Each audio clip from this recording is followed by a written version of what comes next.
Medical science के क्षेत्र में दिल्ली एम्स ने एक और मील का पत्थर हासिल किया है।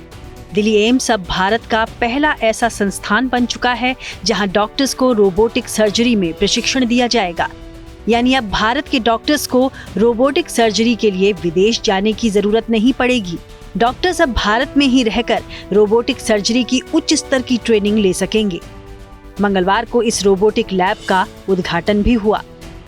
दिल्ली एम्स में आज रोबोटिक सर्जरी परीक्षण केंद्र का उद्घाटन किया गया। इसके बाद दिल्ली एम्स ऐसा पहला संस्थान बन चुका है भारत का जहां डॉक्टर्स को रोबोटिक सर्जरी ट्रेनिंग दी जाएगी। इंडियन मेट्रॉनिक्स प्राइवेट लिमिटेड की साझेदारी के साथ दिल्ली एम्स में इस लैब की स्थापना की गई है। इसके बाद डॉक्टर्स जो है वो विदेशों के बदले अब भारत में रोबोटिक सर्जरी ट्रेनिंग प्राप्त कर पाएंगे। रोबोटिक सर्जरी मेडिकल साइंस का सबसे नया और एडवांस तरीका है। इससे न सिर्फ सर्जरी में लगने वाले समय को कम किया जा सकेगा, बल्कि नॉर्मल सर्जरी में होने वाली गलतियों से भी बचा जा सकेगा।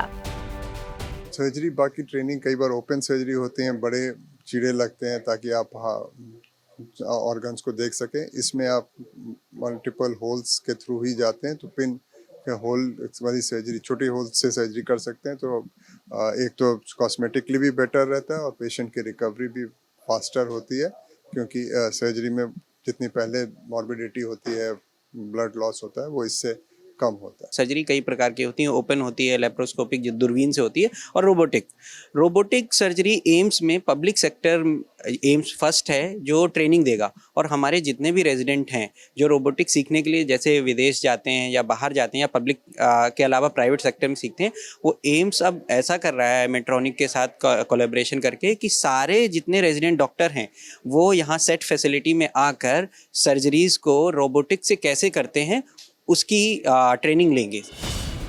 एम्स की वेट लैब में इंडियन मेट्रॉनिक कंपनी के साथ मिलकर रोबोटिक मशीन लगाई गई है, जहां डॉक्टर्स रोबोटिक सर्जरी की ट्रेनिंग ले पाएंगे।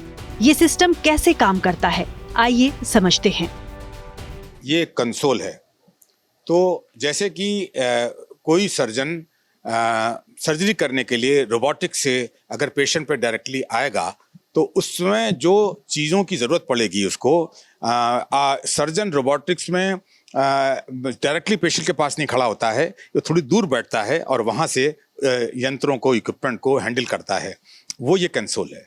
ये यहाँ बैठ के और सब कुछ एआई के माध्यम से और थ्रू पेशेंट वो हैंडल होती रहती है। तो this is the beauty. This console helps him to do surgery. और चूँकि रियल लाइफ सर्जरी में रिस्क होती हैं, उस रिस्क को कम करने के लिए ट्रेनिंग के बाद ये माध्यम और उसके लिए उपयुक्त होगा।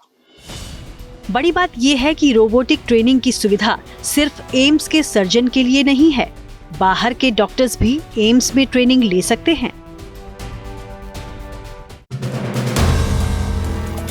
If you like the video, do like, comment, share and subscribe.